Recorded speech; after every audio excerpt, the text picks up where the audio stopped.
જય માં લક્ષ્મી, હર હર મહાદેવ. મિત્રો, સ્વાગત છે તમારું આપણી આ ચેનલમાં. મિત્રો, જીવનમાં દરેકને એક જ શોધ છે સુખની, પણ ઘણીવાર આપણે સુખને મોટી વસ્તુઓમાં શોધીએ છીએ, જ્યારે એ આપણી આજુબાજુ જ હોય છે.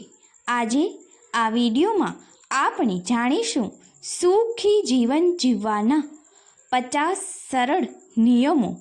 આ નિયમો જો આપણે રોજિંદા જીવનમાં અપનાવી લઈએ તો આપણું જીવન આનંદમય, શાંત અને ખુશીથી ભરપૂર બની શકે છે.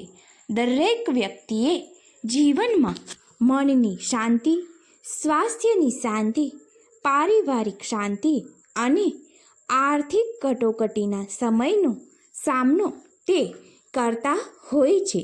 તો આ દરેક મુશ્કેલીઓમાંથી બહાર નીકળવા માટે જો આપણે આ 50 નિયમોનું પાલન કરીએ તો જીવન સુખમય બની શકે છે.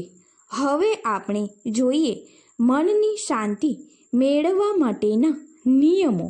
મિત્રો, આ નિયમો જાણતા પહેલાં એ વાતનું ખાસ ધ્યાન રાખવું કે જો આપણે વાસ્તુશાસ્ત્રને અંધશ્રદ્ધા તરીકે માનતા હોય તો તે આપણી સામે માટે મનમાંથી દૂર કરી નાખવું જોઈએ. મનમાંથી આ વાતને દૂર કરી નાખવી, કારણ કે નિરોગી, સ્વચ્છતા નહીં સુખી જીવન જીવવા માટે વાસ્તુશાસ્ત્રમાં ખૂબ જ મહત્ત્વના ઉપાયો બતાવવામાં આવેલ છે. અને આ ઉપાયો કરવાથી અને આ નિયમોનું પાલન કરવાથી જીવનની અંદર રહેલી દરેક મુશ્કેલીઓ દૂર થઈ શકે છે. પરંતુ આજે આપણે આ વિડીયોમાં જે પ્રમાણે નિયમો બતાવવામાં આવે છે તે પ્રમાણે આપના સ્વાસ્થ્ય અને સમયને અનુકૂળ પરિસ્થિતિની અનુકૂળ આપ લોકો કરી શકો છો. અને જો આ મુજબ નિયમોનું પાલન કરવામાં આવશે તો આપણા જીવનમાં હંમેશાને માટે શાંતિ જળવાયેલી રહેશે. મિત્રો, મનની શાંતિ માટે રોજ સવારમાં ભગવાનનો આભાર માનવો, સ્મિત સાથે દિવસની શરૂઆત કરો, પોતાની જાતને પ્રેમ કરો, નાની નાની બાબતોમાં ગુસ્સો કરવાનું છોડો અને માફ કરવાનું શીખો. અને રોજ સકારાત્મક વિચાર વાંચો અને સાંભળો. નાની નાની ખુશીમાં આનંદ મેળવો અને આપણી આસપાસ રહેલ વ્યક્તિઓની સફળતામાં ઈર્ષ્યા નહીં પરંતુ આનંદ કરતા શીખો. આપણે સૌ જાણીએ છીએ એ મુજબ ઘણા લોકો આજના દિવસની ખુશીને માણતા નથી, પરંતુ ભવિષ્યમાં શું થશે અને કેવી રીતે દરેક પરિસ્થિતિનો સામનો કરશો, આ પ્રકારના ચિંતાજનક વિચારોથી આજના દિવસની ખુશીને દુઃખમાં પરિવર્તન કરતા હોય છે. તો ભવિષ્યની ચિંતા કરતાં વર્તમાનમાં જીવો. તે ઉપરાંત ઘણા લોકો પણ એવા જોયા છે કે જેઓ ભૂતકાળમાં પડેલા દુઃખોને યાદ કરી અને આજના દિવસની ખુશીને માણી શકતા નથી. તો ભૂતકાળના દુઃખોને પાછળ મૂકી દો. રોજ થોડો સમય શાંતિથી બેસો, જેથી મન શાંત હશે તો જ જીવન સુખી બની શકે છે. સ્વાસ્થ્ય માટેના નિયમો.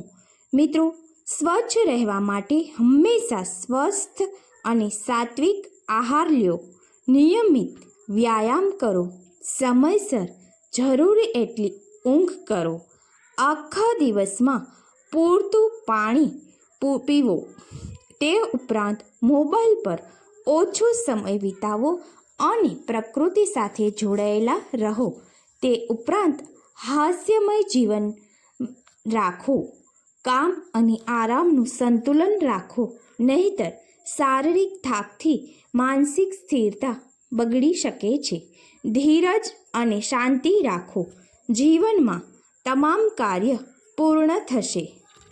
શરીરને તકલીફ ન આપો, તેને મંદિર સમાન માનો. મિત્રો, સુખી જીવન માટે સ્વસ્થ રહેવું ખૂબ જ જરૂરી છે.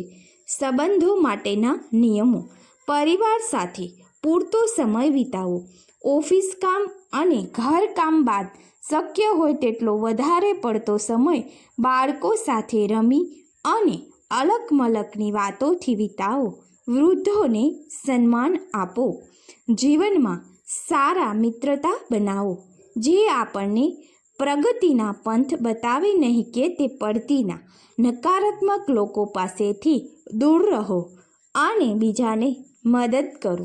બીજાની વાત ધ્યાનથી સાંભળો અને ત્યારબાદ તેમની સાથે સાત્વિક વર્તન કરો અને ક્યારેય ખોટું ન બોલો. જીવનમાં વચન રાખો અને વિશ્વાસથી જીતો. એટલે તો કહેવાયું છે કે સાચા સંબંધો જ જીવનને સાચી ખુશી આપે છે. જીવન વ્યવહાર માટેના નિયમો: આળસ છોડો અને કામમાં શ્રેષ્ઠ આપો. નાની સફળતાઓ ઉજવો એ જ જીવનની ખુશી છે. પૈસાને સાચવીને વાપરો.